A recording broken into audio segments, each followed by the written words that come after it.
A constant gnawing of loneliness is an overwhelming memory Ramona Charette Klein lives with nearly 70 years later. I remember looking out that frosted cold window, yearning to see my parents, thinking, maybe tomorrow I will see Mama and Daddy. It didn't come. It didn't come. Her parents were miles away from Charette Klein and many of her siblings when they attended what was then known as an Indian boarding school. I was among strangers. I was scared. I remember hearing other kids cry at night. Klein grew up in North Dakota, a member of the Turtle Mountain Band of the Chippewa tribe. Her family was poor, 10 people sharing 2 rooms. When she was 7, she was sent to the Fort Totten Indian boarding school, 150 miles away. She doesn't know if her mom was forced to send her there or felt she just didn't have any other choice. If your children are hungry, I don't know if you could even call that having a choice. Indian boarding schools were often touted as a vehicle for indigenous children to achieve a better life. In reality, many found anything but. Charette Klein learned that when she arrived in 1954 and was forced to undress and get a haircut. I believe they made the assumption that I had head lice and fine-combed my head with the kerosene. She says at Fort Totten she was constantly hungry. She was also beaten. There's a difference between being alone and being lonely. That was lonely.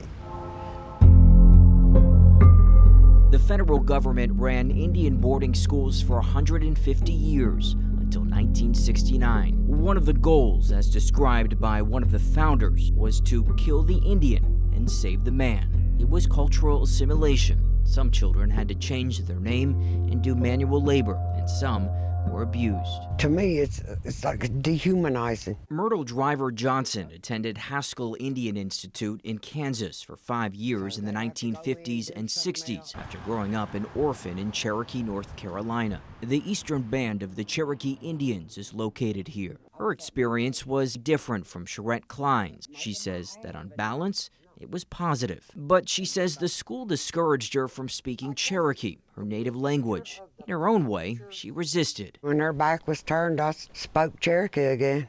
Kiss my ass, I'm going to talk my language.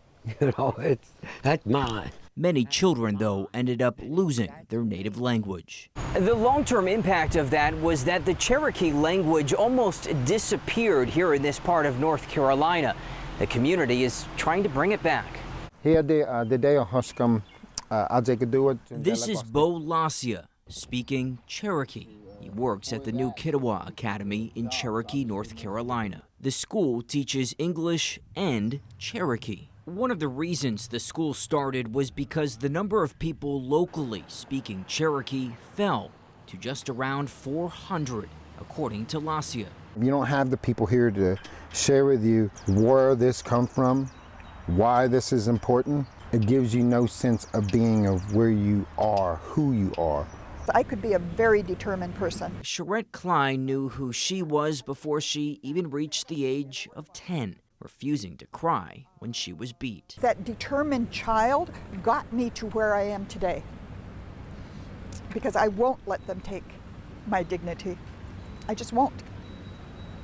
Which brings us to why she's outside the nation's capital. The same day we spoke with her, the now PhD holder testified before Congress.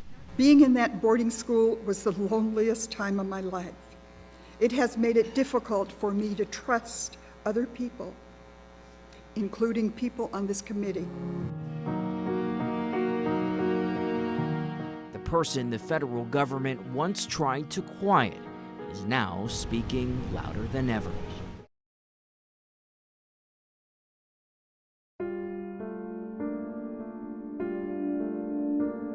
The headstones in Carlisle, Pennsylvania give a glimpse into a town's dark past.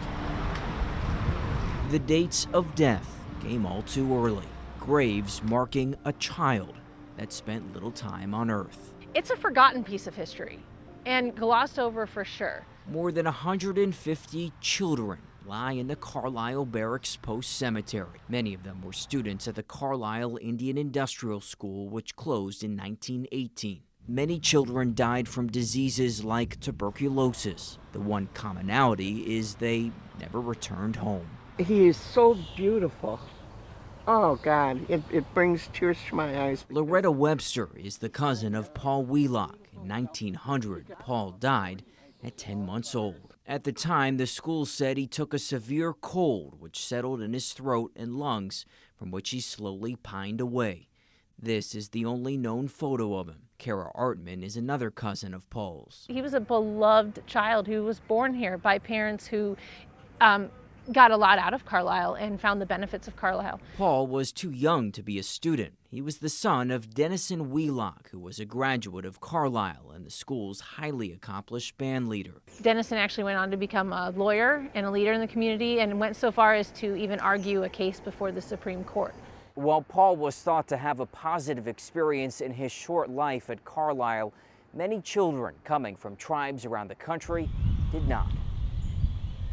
The Carlisle Indian Industrial School was located here on what is now the idyllic campus of the U.S. Army's War College. This building that now houses college leadership was built by indigenous children, like the ones in this photo taken on campus decades ago. You look at the ages of these students. How scary did this have to be for them? Oh, terrifying. And to be put into kind of identical clothing, having their hair cut, or just removed from everything, would have been scary. The goal of Carlisle, which became the model for Indian boarding schools around the world, was even scarier. Kill the Indian, save the man was how the founder of Carlisle, Richard Pratt, described it. He made a convincing argument to families to send their children to the school. If you want your children to do better than you did, they need to know English. They need to be able to fight back and to defend their cultures.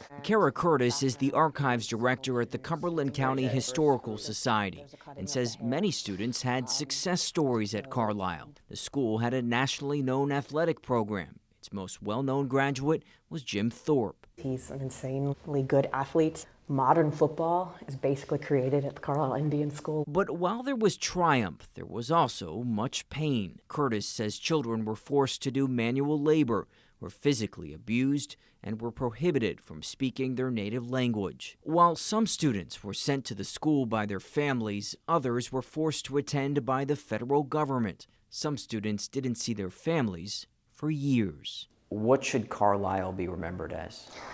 It helped develop this policy of cultural genocide and harm to students, and we have to come to terms with that history as a local population, but as a nation and world as well. A reckoning. A reckoning, yeah, for sure. The reckoning process is underway at Carlisle. This is the 5th summer the Office of Army Cemeteries has disinterred the remains of children and returned them to their tribes. Families from around the country come to Pennsylvania to take part in a ceremony before returning with their family members' remains. I think Dennison and his wife probably were looking down and very happy about it.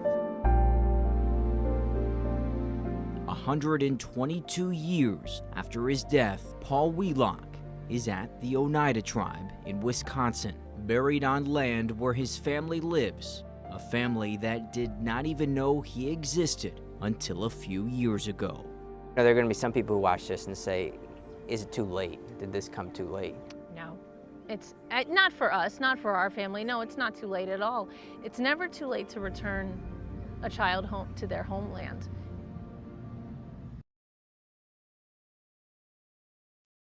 It is a history that we must learn from if we are to heal. It's a remarkable moment. The country's first Native American cabinet-level secretary testifying before Congress about a time when the department she now oversees ran a school system that removed Native American children from their families and communities to strip them of their culture and supposedly civilize them. This intentional targeting and removal of Native children to achieve the goal of forced assimilation was both traumatic and violent. For 150 years until the 1960s, the federal government ran what were known as Indian boarding schools. Some students prospered. Others did not. Students often were forced to cut their hair, given new Americanized names, and encouraged to speak English instead of their native languages. Punishment could be harsh. Some were forced to go without food. The consequences of federal Indian boarding school policies were inflicted on generations of children,